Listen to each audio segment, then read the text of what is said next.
Hi guys, this is your cute Daisy. Another day, another vlog.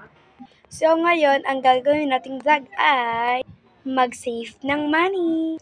And ito pala yung money ko. Yan, 50 lang siya kasi nagastos ko na yung isang 10.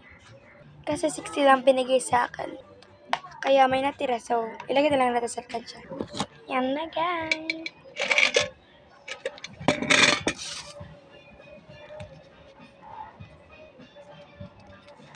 Lawrence! Lawrence! Lawrence!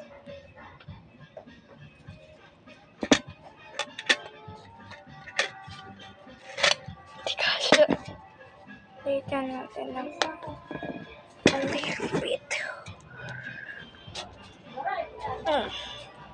Yan guys.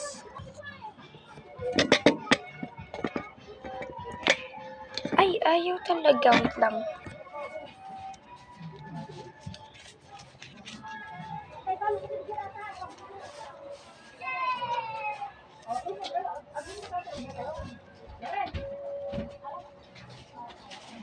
Yan guys, na 50 pesos.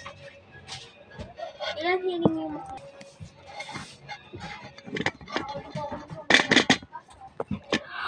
Okay na. Ayun lang. Bye.